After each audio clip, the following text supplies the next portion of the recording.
مونږ او تاسو د دې میاشتې قدر وکړو. کوم خلکو چې د دې میاشتې قدر کړی دی هغه الله یو ډېر لوی مقام ته رسولی دی. که کافر د دې میاشتې قدر کړی دی الله جل شانه هغه ته ایمان ورنصیب کړی دی، او که مسلمان د دې میاشتې قدر کړی دی الله یې بخښنه کړې ده او جنت ته یې بوتلی دی. لکه په بعضې کتبو کې یو واقعه را ذکر شوې ده. هغوی فرمایي چې یو مجوسی کس و او هغه مجوسی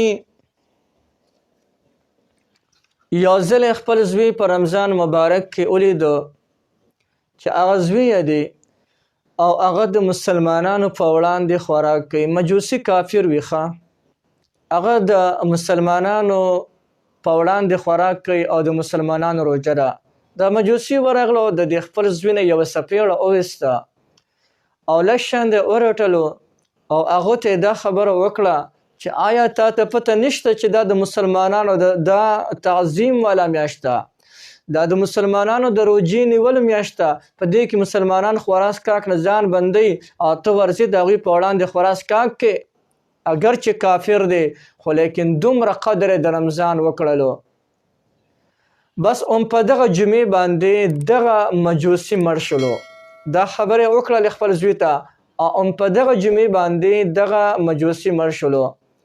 د دغه علاقې یو عالم دین و، هغه د مجوسی په خوب کې سې کړلو چې هغه مجوسی تللی جنت ته او په جنت کې ګرځي را ګرځي. نو د عالم دین ورته هلته وایي الست کنت مجوسیا، آیا ته هغه مجوسی نه وي؟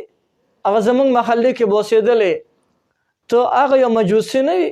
نو چې ته مجوسی نو د جنت ته څنګه رالی؟ ته خو کافر او کافر د پاره جنت حرام دی. نو هغه ورته ووی بلا ولې نه، زه خو مغه مجوسی یم، ولکن لما حضرت وفاتی ادرکنی الاسلام. دلته فرمایي ولكن لما حضرت وفاتي ادرکنی الله بالاسلام، لیکن کله چې زما د وفات وخت راغللو نو الله جل جلاله ماته اسلام را نصیب کړلو.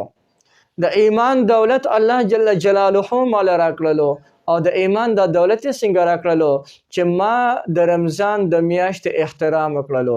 د خپل بچینو مې سپېړه ایستلې وه په دې خبره باندې چې دا د مسلمانانو د تعظیم میاشت ده، دې کې مسلمانان د خورا څښاک نه ځان بندوي او ته دلته کې لګیا په دې کې چې دی خورا څښاک کې په دې وجه باندې الله جل شانه زما بخښنه وکړه. محترمه موږ سوچ وکړو چې یو مجوسی انسان دی او هغه مجوسی انسان کافر دی او کافر د رمضان مبارک د میاشتې احترام وکړو، د دې قدر وکړو، الله جل شانه هغه ته جنت ورکړلو، مغفرت یې نصیب کړلو.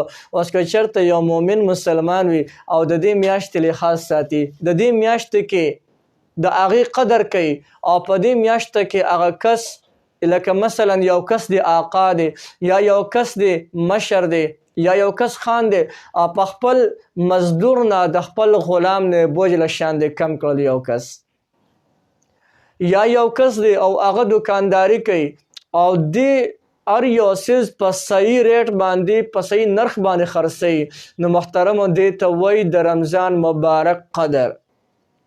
نو چې داسې قدر څوک کوي او دې نه علاوه یو انسان دی او هغه د ګناهونو نه په دې رمضان کې خپل ځان هم ساتي، د خورا څښاک نه هم ځان ساتي، روژې هم نیسي، د ګناهونو نه هم ځان ساتي، نو دې کس ته الله جل شانه مغفرت نه کوي. نو چاته به کوي چې یو مجوسي د الله نوم بیخي نه اخلي، نه الله ته سجده کوي، نه الله ته آواز کوي، ټول عمر کفر او شرک تیری، لیکن د رمضان مبارک احترام کوي، هغه ته الله ایمان نصیب کوي، مؤمن یې مړ کوي، جنتونو ته داخلي چې نه یو مونځ کړی دی نه یوه سجده کړې ده، بس صرف کلمه ویله او ډایرکټ لاړل جنت ته.